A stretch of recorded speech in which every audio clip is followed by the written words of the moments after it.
అందరికీ నమస్తే. చలికాలంలో మొక్కలు ఆరోగ్యంగా ఉండాలి, ఎటువంటి పెస్ట్ అటాక్ అవ్వకుండా, ఫంగస్ అటాక్ అవ్వకుండా మొక్కలు హెల్తీగా పెరుగుతూ ఉండాలంటే ఈరోజు నేను ఒక సూపర్ ఫర్టిలైజర్ చూపిస్తాను. ఈ ఫర్టిలైజర్ని జస్ట్ నిమిషాలలోనే ప్రిపేర్ చేసి మొక్కలకన్నిటికీ ఇవ్వచ్చు. చాలా రకాల ప్రాబ్లమ్స్ నుంచి ఈ ఫర్టిలైజర్ అనేది మొక్కల్ని కాపాడుతుంది. తప్పకుండా ఫర్టిలైజర్ని ఇస్తూ ఉండండి. మరి ఆ ఫర్టిలైజర్ని ఎలా ప్రిపేర్ చేసుకోవాలో తెలుసుకుందాం. ఈ ఫర్టిలైజర్స్కి కావాల్సినవి జస్ట్ 4 ఐటమ్స్. ఆ వస్తువులు కూడా మన ఇంట్లో దొరికే వస్తువులతోటి ఫర్టిలైజర్ని ప్రిపేర్ చేసుకొని చక్కగా మొక్కలకన్నిటికీ ఇవ్వచ్చు. టైం లేని వాళ్ళు, బిజీ గార్డెనర్స్, ఓపిక లేని వాళ్ళు కూడా ఈ ఫర్టిలైజర్ని నిమిషాలలోనే ప్రిపేర్ చేసి మొక్కలకన్నిటికీ ఇవ్వండి. ఇది బెస్ట్ ఫంగిసైడ్గా, ఫర్టిలైజర్గా, ఇంకా పెస్టిసైడ్గా కూడా పనిచేస్తుంది. వాటికి కావాల్సింది ఫస్ట్ పాలు కూడా చాలా మంచిదండి మొక్కలకి. ఇందులో కాల్షియంతో పాటు చాలా మినరల్స్ ఉంటాయి కాబట్టి వీటి అవసరం మొక్కలకి అనేది చాలా ఉంది. ఇక్కడ నేను ఆవు పాలు తీసుకున్నాను. ఆవు పాలు లేకపోతే ఏ పాలు యూజ్ చేయాలో కూడా వీడియోలోనే చెప్తాను, చూస్తూ ఉండండి. ఆ తర్వాత వచ్చేసి షాంపూ బదులుగా ఇంకొక ఐటెం కూడా యూజ్ చేయాలి. వీటికంటే కూడా ఆ ఐటెం యూజ్ చేస్తే రిజల్ట్ అనేది చాలా చక్కగా ఉంటుంది. అది ఏంటంటే కుంకుడుకాయలు కూడా మొక్కలకి ఒక బెస్ట్ పెస్టిసైడ్గా మనము యూజ్ చేయవచ్చు అనమాట. అది అందుబాటులో లేని వాళ్ళు షాంపూని యూజ్ చేయండి. కాకపోతే షాంపూని యూజ్ చేసేటప్పుడు కొన్ని జాగ్రత్తలు తీసుకోవాలి. అవేంటో కూడా వీడియోలో చూపిస్తాను. వాటితో పాటుగా కలబంద లీఫ్ కూడా తీసుకోవాలి. ఈ సైజులో ఉన్న కలబంద లీఫ్ తీసుకోండి, హెల్తీగా ఉన్న తీసుకోండి. కలబంద ఆకు, షాంపూ, పాలుతో పాటుగా మరొక పవర్ఫుల్ వస్తువును కూడా యూజ్ చేయాలన్నమాట. అది ఏంటో కూడా చెప్తాను. ముందుగా కలబందని చిన్న పీసెస్గా చేసి ఇలా మిక్సీ జార్లో వేయాలి. ఈ కలబంద పీసెస్లో మనం తీసుకున్న ఇంగ్రీడియంట్స్ అన్నీ ఒకదాని తర్వాత ఒకటిగా వేసుకోవాలి. ఇక్కడ నేను 1 కప్ వరకు ఆవు పాలు తీసుకున్నాను. పచ్చి పాలండి, ఇవి వేడి చేయని పాలనమాట. తప్పకుండా ఇలా పచ్చి పాలను మాత్రమే యూజ్ చేయాలి. ఆవు పాలు అందుబాటులో లేని వాళ్ళు బర్రె పాలు యూజ్ చేయొచ్చు, లేదంటే ప్యాకెట్ పాలైనా సరే యూజ్ చేయొచ్చు. కాకపోతే ఆవు పాలు వాడితే రిజల్ట్ అనేది ఇంకా చాలా చక్కగా ఉంటుంది కాబట్టి ఆవు పాలు అనేది వీలైనంత వరకు మొక్కలకి ఇవ్వడానికి ట్రై చేయండి. ఆ తర్వాత వచ్చేసి షాంపూ శాషే. ఈ షాంపూ శాషేని కూడా కొంచెంగా వేయాలి. ఎందుకు షాంపూని యూజ్ చేస్తున్నామో కూడా మనము వీడియోలోనే డిస్కస్ చేసుకుందాం. మీ దగ్గర కుంకుడుకాయలు ఉంటే కుంకుడుకాయలు కొంచెం పెద్ద సైజు అయితే ఒక 4-5 నానబెట్టేసి వాటిని కూడా ఈ మిక్సీ జార్లో వేయండి. అవి చక్కగా బ్లెండ్ అవుతాయి. మంచి పెస్టిసైడ్గా మొక్కలకి అనేది యూజ్ అవుతుంది. ఈ షాంపూ వేసుకున్న తర్వాత మరొక సీక్రెట్ ఇంగ్రీడియంట్ అనేది వేయాలి. అది ఏంటంటే నువ్వుల నూనె అనేది మొక్కలకి చాలా మంచిదండి. ఇందులో చాలా రకాల మినరల్స్ ఉంటాయి కాబట్టి తప్పకుండా ఈ నూనెని వాడుతూ ఉండండి. మీ దగ్గర నువ్వుల నూనె లేకపోతే కొబ్బరి నూనె అయినా లేదంటే పల్లి నూనె అయినా సరే వాడుకోండి. అవి కూడా రిఫైన్డ్వి వాడకూడదండి, ముడివి మాత్రమే వాడాలన్నమాట. అలా వాడితే రిజల్ట్ అనేది ఇంకా చాలా చక్కగా ఉంటుంది. రిఫైన్డ్ వాడడం వల్ల ఇందులో ఉన్న మినరల్స్ అన్నీ కొంచెం తగ్గే ఛాన్సెస్ ఉంటుంది కాబట్టి వీలైనంత వరకు ముడివి వాడుకోవడానికి ట్రై చేయండి. ఇప్పుడు వీటన్నిటిని బ్లెండ్ చేసుకోవాలి. ఒక లిక్విడ్ లాగా మారుతుందన్నమాట. స్లోగా బ్లెండ్ చేసుకోండి, కంటిన్యూస్గా బ్లెండ్ చేయకూడదు. హీట్ జనరేట్ అవ్వకుండా ఆపి స్లో మోడ్లో పల్స్ ఇస్తూ మెల్లిమెల్లిగా బ్లెండ్ చేస్తూ ఉండండి. బ్లెండ్ చేసేటప్పుడు కూడా మీరు వాటర్ ఏమి యాడ్ చేయకూడదు, యాసిటీస్ అలానే బ్లెండ్ చేయండి. బ్లెండ్ చేసిన తర్వాత లిక్విడ్ ఫర్టిలైజర్ అనేది ఈ కన్సిస్టెన్సీలోకి వస్తుందన్నమాట. చూసారు కదా, ఇలా వస్తుందన్నమాట. చాలా సింపుల్గా ఈ ఫర్టిలైజర్ ప్రిపేర్ చేసుకోవచ్చు. అక్కడక్కడ చిన్న చిన్న కలబంద పీసెస్ కూడా ఉన్నాయి, నో ప్రాబ్లం. అలా ఉన్నా కూడా మొక్కలకి అనేది చక్కగా ఇవ్వచ్చు. వాటిని మీరు ఫిల్టర్ చేసి కావాలంటే ఫోలియర్ స్ప్రే కూడా యూజ్ చేయొచ్చు. అలా ఫోలియర్ స్ప్రేగా ఎలా యూజ్ చేయాలో కూడా నేను వీడియోలోనే చూపిస్తాను. వీడియోని పూర్తిగా చూస్తూ ఉండండి.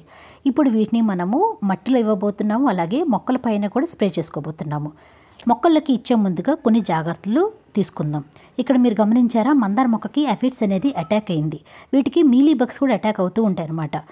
అవి అటాక్ అయినప్పుడు మొక్క చాలా డల్గా ఉండడం, మొగ్గలు రాలిపోవడం అనేది జరుగుతూ ఉంటుంది. గులాబీ మొక్కలకైతే వింటర్ సీజన్ వస్తే చాలండి, వాటికి ఫంగస్ అనేది చాలా ఈజీగా అటాక్ అవుతూ ఉంటుంది. ఇక్కడ మీరు గమనించారా, ఆకుల పైన వైట్ కలర్ తోటి ఫంగస్ లాగా అటాక్ అయింది కదా. వీటిని ఇలాగే వదిలేస్తే మొక్కని డ్యామేజ్ చేసే ఛాన్సెస్ అనేది ఎక్కువగా ఉంటుంది.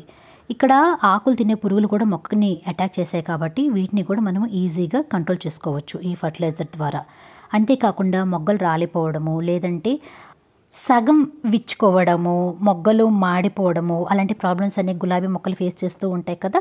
ఈ ఫర్టిలైజర్ ఇచ్చి చూడండి, ఆ ప్రాబ్లం నుంచి కూడా మనం చక్కగా ఈ మొక్కల్ని కాపాడుకోవచ్చు. ఇది ఫర్టిలైజర్ ఇవ్వడం వల్ల మొక్కలు చాలా ఫ్రెష్గా ఉంటాయండి. కొత్త చిగుళ్ళు వస్తాయి. ఆకులైతే చాలా గ్రీన్ కలర్‌లో మారుతూ ఉంటాయి. ఇలా ఆకులు ముడుచుకుపోయే ప్రాబ్లమ్ నుంచి కూడా మనము చాలా ఈజీగా మొక్కలనేది కాపాడుకోవచ్చు. ఈ ఫర్టిలైజర్‌ని మనము రెగ్యులర్‌గా మొక్కలపైన స్ప్రే చేశామనుకోండి, చాలా రకాల ప్రాబ్లమ్స్ నుంచి మొక్కని ముందుగానే మనం కాపాడుకోవచ్చనమాట. అంటే ఇది రెగ్యులర్‌గా ఇవ్వడం వల్ల మొక్కలు ఎప్పుడు హెల్తీగా ఉంటాయి.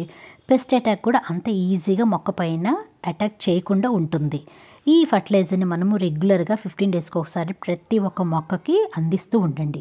వీటిని మనము ఇలా మొక్కల పైన స్ప్రే చేసినప్పుడు ఆకుల ద్వారా కూడా ఇందులో ఉన్న న్యూట్రియంట్స్ అన్నీ మొక్కలు తీసుకుంటాయి. చాలా చక్కగా హెల్తీగా పెరుగుతూ ఉంటాయి. ఇప్పుడు చామంతుల సీజను. చామంతులు కూడా చాలా రకాల ప్రాబ్లమ్స్ వస్తూ ఉంటాయి కదా! అంటే ఇలా పెస్ట్ అటాక్ అవ్వడము. ఇక్కడ మీరు గమనించారా? ఎఫిడ్స్ అనేది అటాక్ అయ్యాయన్నమాట. ఒక మొక్కకి ఈ ఎఫిడ్స్ అటాక్ అయ్యాయనుకోండి, మిగతా మొక్కలు కూడా చాలా ఈజీగా స్ప్రెడ్ అయిపోతూ ఉంటాయి.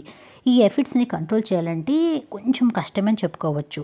ఇలా మనం రెగ్యులర్‌గా ఫర్టిలైజర్ కమ్ పెస్టిసైడ్‌ని ఇలా స్ప్రే చేస్తూ ఉన్నామనుకోండి, చాలా వరకు ఈ ప్రాబ్లమ్ నుంచి కూడా బయటపడొచ్చు. ఇది కేవలం ఫర్టిలైజర్‌గానే కాకుండా పెస్టిసైడ్‌గా కూడా మొక్కలపైన మంచి ఎఫెక్ట్ చూపిస్తుంది కాబట్టి రెగ్యులర్‌గా మొక్కలపైన స్ప్రే చేస్తూ ఉండండి. అలాగే మట్టిలో కూడా ఇస్తూ ఉండండి. మట్టిలో ఇవ్వాలనుకుంటే ఎంత రేషియోలో ఇవ్వాలంటే 1 లీటర్ వాటర్ తీసుకొని 20 ml వరకు మనం ప్రిపేర్ చేసుకున్న ఈ లిక్విడ్ ఫర్టిలైజర్‌ని వాటర్‌లో వేసి డైల్యూట్ చేసి మొక్కలకి ఇవ్వడమే. మీరు మట్టిలో ఇవ్వాలనుకుంటే ఫిల్టర్ చేయవలసిన అవసరం లేదండి. డైరెక్ట్‌గా మట్టిలో ఇవ్వచ్చు. అయితే ఇది మట్టిలో ఇచ్చేటప్పుడు కొన్ని జాగ్రత్తలు అనేది తప్పకుండా తీసుకోవాలి. సాయిల్ అనేది లైట్‌గా డ్రైగా ఉండేలా చూసుకోండి. అంతేకాకుండా మనము మట్టిలో ఇస్తున్నాం కాబట్టి షాంపూని వీలైనంత వరకు అవాయిడ్ చేస్తే రిజల్ట్ అనేది ఇంకా మంచిగా ఉంటుందన్నమాట. ఎందుకు ఇలా అన్నానంటే ఇక్కడ నేను తీసుకున్నది కెమికల్ బేస్డ్ షాంపూ కాబట్టి మట్టిలో ఇవ్వకపోవడం బెటర్ అనమాట. మీరు కావాలంటే ఆయుర్వేదిక్ షాంపూ అయినా లేదంటే కుంకుడుకాయలైనా సరే యూస్ చేయొచ్చు. మట్టిలో ఇవ్వాలనుకుంటే మాత్రం వీలైనంత వరకు షాంపూలు వాడకపోవడం మంచిదనమాట. మొక్కల పైన స్ప్రే చేయాలనుకుంటే మాత్రం షాంపూని యూస్ చేయండి. ఎందుకంటే షాంపూ యూస్ చేయడం వల్ల పెస్టిసైడ్ కూడా చక్కగా పనిచేస్తుంది కాబట్టి మొక్కల పైన స్ప్రే చేస్తే ఎటువంటి ప్రాబ్లం ఉండదు. మళ్ళీ చెప్తున్నాను, మట్టిలో ఇవ్వాలనుకుంటే మాత్రం కొంచెం షాంపూని అవాయిడ్ చేస్తేనే మొక్కలకి చాలా మంచిది. ఎటువంటి సైడ్ ఎఫెక్ట్స్ కూడా రాకుండా ఉంటుంది. ఇలా మీరు ఎంత క్వాంటిటీ కావాలో అంత క్వాంటిటీలో ప్రతి ఒక్క మొక్కకి ఇవ్వచ్చు. గులాబీ మొక్కలకి, మందారం మొక్కలకి, ఇలా ఏ మొక్కలు కావాలంటే ఆ మొక్కలకి అనేది ఇవ్వచ్చు అనమాట. మనము పూజ చేసే మొక్కలు కూడా ఉంటాయి కదా, తులసి మాత, బిల్వపత్రము, ఆ మొక్కలు ఉంటాయి కదా, ఆ మొక్కలు కూడా మీరు చక్కగా ఈ ఫర్టిలైజర్ అనేది రెగ్యులర్గా 15 డేస్కి ఒకసారి మొక్కల పైన స్ప్రే చేయండి. అలాగే మట్టిలో కూడా ఇవ్వండి. ఇందులో కాల్షియంతో పాటు చాలా రకాల మినరల్స్ ఉంటాయి. కలబందలో చాలా రకాల న్యూట్రియంట్స్ ఉంటాయి. అది ఒక పెస్టిసైడ్గా, ఫంగిసైడ్గా కూడా యూస్ అవుతుంది కాబట్టి ప్రతి ఒక్క మొక్కకి ఈ ఫర్టిలైజర్ అనేది ఇస్తూ ఉండండి. నేను ఈ ఫర్టిలైజర్‌ని ఇప్పుడు ఫోలియర్ స్ప్రేగా కూడా యూస్ చేస్తున్నాను అనమాట. అంటే మొక్కల పైన స్ప్రే చేస్తున్నాను. మరి ఎంత రేషియోలో వాటర్‌లో వేసి డైల్యూట్ చేసుకోవాలంటే సేమ్ రేషియో అండి. 1 లీటర్ వాటర్ తీసుకొని 20 ml వరకు ఫర్టిలైజర్‌ని చక్కగా కలిపేసి ఫిల్టర్ చేసుకొని ఆ తర్వాత ఇలా మొక్కల పైన స్ప్రే చేయాలన్నమాట. ఎందుకంటే ఇక్కడ చాలా రకాల ప్రాబ్లమ్స్ అనేది మొక్క ఫేస్ చేస్తుంది కాబట్టి ఆ ప్రాబ్లం నుంచి మొక్కను కాపాడుకోవాలంటే మొక్కల పైన కూడా తప్పకుండా స్ప్రే చేయాలి. ఇది ఒక ఫంగిసైడ్గా, పెస్టిసైడ్గా, ఇంకా ఫర్టిలైజర్గా యూజ్ అవుతుంది. అందుకని మర్చిపోకుండా ఈ మొక్కల పైన స్ప్రే చేస్తూ ఉండండి. ఇలా చేయడం వల్ల మనం ఎఫెక్ట్స్ని కూడా చాలా ఈజీగా కంట్రోల్ చేసుకోవచ్చు. అయితే ఇది ఒకసారి స్ప్రే చేసినంత మాత్రాన పెస్ట్ అనేది అంత ఈజీగా కంట్రోల్ అవ్వదండి. ఒక రోజు గ్యాప్ ఇచ్చేసి మళ్ళీ ఈ ఫర్టిలైజర్ అయినా లేదంటే నీమ్ ఆయిల్ అయినా లేదంటే బేకింగ్ సోడా అయినా సరే ఏదైనా సరే మొక్కలపైన స్ప్రే చేస్తూ ఉండండి. అలా రోజు మరుసటి రోజు స్ప్రే చేస్తూ ఉండడం వల్ల పెస్ట్ని మనం చాలా వరకు కంట్రోల్ చేయగలము. ఇక్కడ ఇంతసేపు వీడియోని పూర్తిగా చూసినందుకు మీకు ఒక బోనస్ టిప్ చెప్తాను.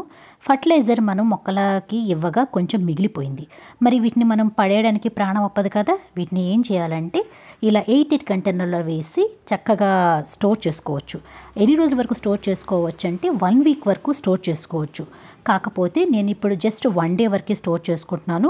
వీటిని నేను ఇప్పుడు తీసుకెళ్ళి డీప్ ఫ్రీజర్లో పెట్టుకుంటాను.